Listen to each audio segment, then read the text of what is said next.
नमस्कार दोस्तों और स्वागत है आपका। आज हम एक बहुत ही पावरफुल और इमोशनल कविता को समझने वाले हैं, एलिजाबेथ जेनिंग्स की फादर टू सन। ये कविता असल में उस दर्दनाक खामोशी के बारे में है जो अक्सर एक पिता और बेटे के रिश्ते में आ जाती है।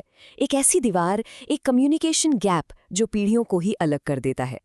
तो चलिए आज इस रिश्ते की हर एक उलझी हुई परत को साथ मिलकर खोलते हैं और समझते हैं। कविता की पहली लाइन ही देखिए, कितनी पावरफुल और दिल को छू लेने वाली है। I do not understand this child. मतलब मैं इस बच्चे को नहीं समझता। बस ये एक लाइन हमें सीधा कहानी के कोर कॉन्फ्लिक्ट में ले जाती है। ये एक पिता की अपने ही बेटे के लिए गहरी कंफ्यूजन और एलियनेशन की भावना है। और यहीं से पिता का वो दर्द भरा मोनोलॉग शुरू होता है जो इस पूरी कविता की जान है।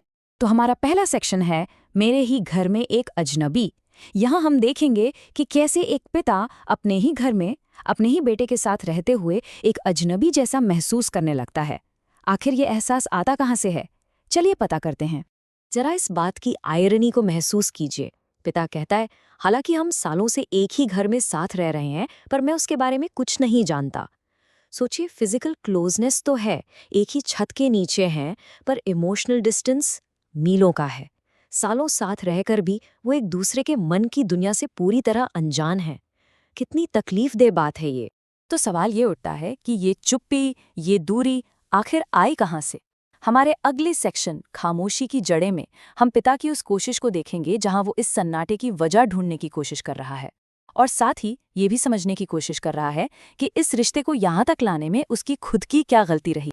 यहाँ पिता की बेबसी साफ झलकती है। वो रिश्ते को फिर से बनाना चाहता है, पर कैसे? उस याद के सहारे जब वो छोटा था। वो आज के सच से जुड़ ही नहीं पा रहा, इसलिए वो अतीत में अपनी यादों में सहारा ढूंढ रहा है। उसे ये समझ ही नहीं आ रहा कि उसका बेटा, जो अब एक अलग इंसान बन चुका है, उससे वो कैसे जुड़े, कैसे बात करे। और फिर वो खुद से ये चुभने वाला सवाल करता है।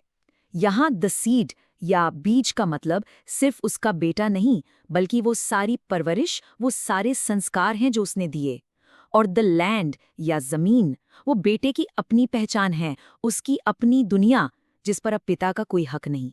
तो वो खुद से पूछ रहा है, क्या मैंने ही उस बीज को खत्म कर दिया जो मैंने बोया था, या उसे ऐसी जमीन पर बो दिया जो अब पूरी तरह से उसकी है और मेरी नहीं? ये स्लाइड इस पूरे कॉन्फ्लिक्ट का निचोड़ है। देखिए, एक तरफ है biological connection, the seed I spent, ये एहसास कि बेटा तो मेरा ही खून है, मेरा ही अंश है। और दूसरी तरफ है emotional separation, the land is his and none of mine, ये दर्दनाक सच्चाई कि बेटे की अपनी एक दुनिया बन चुकी है जिसमें पिता के लिए शायद कोई जगह ही नहीं है। और इस पूरी दूरी का नतीजा क्या निकलता है? ये लाइनें हमें साफ साफ बताती हैं, हम अजनबियों की तरह बात करते हैं, हमारी बातों में समझ का कोई निशान तक नहीं होता। ये कितनी दुखद तस्वीर है ना? उनकी बातचीत बस खोखले शब्द हैं जिनमें कोई असली अंडरस्टैंडिंग नहीं है, और इसी वजह से वो एक ही घर में रहते हुए भी एक दूसरे के लिए अजनबी बन चुके हैं। अब हम कविता के एक बहुत ही क्रूशल पॉइंट पर आ गए हैं, जहां पिता का एकालाप अपने चरम पर है। इस सेक्शन में हम उसकी सबसे गहरी और हाँ, शायद थोड़ी स्वार्थी इच्छा को भी देखेंगे। पिता चाहता है कि उसका बेटा एक प्रोडिगल की तरह वापस लौट आए। कहाँ? अपने पिता के घर में, उस घर में जिसे वो बचपन से जानता था। अब यहाँ ये जो प्रोडिगल शब्द है ना, ये बहुत खास है। इसका एक बहुत गहरा मतलब है। ये सिर्फ वापस आने की बात नहीं है, ये एक खास तरह की वापसी की उम्मीद है। इस शब्द को ठीक से समझने के लिए हमें बाइबल की एक कहानी द प्रोडिगल सन को जानना होगा। ये एक ऐसे बेटे की कहानी है जो अपने पिता की सारी दौलत लेकर चला जाता है, सब बर्बाद कर देता है, और फिर जब वो हारा हुआ लौटता है तो उसका पिता बिना कोई सवाल किए उसे माफ करके गले लगा लेता है। ये कहानी है बिना शर्त माफी की और घर वापसी की, और पिता अपने बेटे से ठीक यही उम्मीद कर रहा है। और यहीं पर हमें पिता की इच्छा में छिपा हुआ एक छोटा सा स्वार्थ नजर आता है। वो सुलह तो चाहता है, बिल्कुल चाहता है, लेकिन अपनी शर्तों पर। वो बेटे की नई दुनिया को समझने की कोशिश नहीं करना चाहता, बल्कि वो चाहता है कि बेटा अपनी दुनिया छोड़कर उसकी पुरानी दुनिया में लौट आए। Reconciliation on his own terms. अब कविता में एक बहुत बड़ा ट्विस्ट आता है। अब तक हमने सिर्फ पिता का दर्द सुना, उसकी उलझन सुनी, लेकिन अब पहली बार हम इस खामोशी के दूसरी तरफ से एक आवाज सुनने वाले हैं। बेटा बोलता है, और बेटे के ये शब्द ये सब कुछ बदल देते हैं। वो कहता है, मैं खुद को नहीं समझ पाता कि मेरे अंदर जो दुख है वो गुस्से में क्यों बदल जाता है। ये 2 लाइनें हमें बताती हैं कि बेटा भी उतना ही दुखी है, उतना ही कंफ्यूज्ड है, लेकिन उसका ग्रीफ पिता की तरह खामोशी में नहीं बल्कि गुस्से के रूप में बाहर आ रहा है। इससे पता चलता है कि दर्द एक तरफा नहीं है, बेटा भी उतना ही परेशान है। और अब हम कविता के आखिर में पहुंचते हैं, एक ऐसा निष्कर्ष जो बेहद दुखद है और जिसका कोई आसान हल नहीं है। ये आखिरी इमेज देखिए कितनी पावरफुल है। हम दोनों एक खाली हाथ आगे बढ़ाते हैं किसी ऐसी चीज की तलाश में जिसे माफ किया जा सके। मतलब पिता और बेटा दोनों एक दूसरे तक पहुंचना चाहते हैं पर उनके हाथ खाली हैं।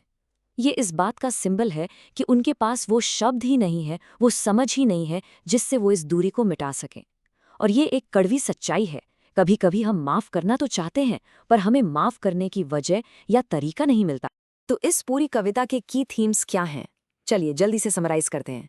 पहला, कम्युनिकेशन न होने की त्रासदी। दूसरा, जेनरेशन गैप। तीसरा, दोनों तरफ से मिलने की चाहत है पर फिर भी दोनों अकेले हैं। चौथा, दर्द पर 2 अलग अलग रिएक्शन, एक का दुख, दूसरे का गुस्सा। और आखिर में ये एहसास कि शायद कुछ रिश्तों की उलझनों का कोई सीधा साधा हल होता ही नहीं है। और मैं आपको इस आखिरी गहरे सवाल के साथ छोड़कर जा रहा हूँ। जरा सोचिए, माफ करना ज्यादा मुश्किल क्या है? किसी का किया हुआ कोई गलत काम या किसी की खामोशी? ये कविता हमें इसी सवाल पर गहराई से सोचने पर मजबूर करती है।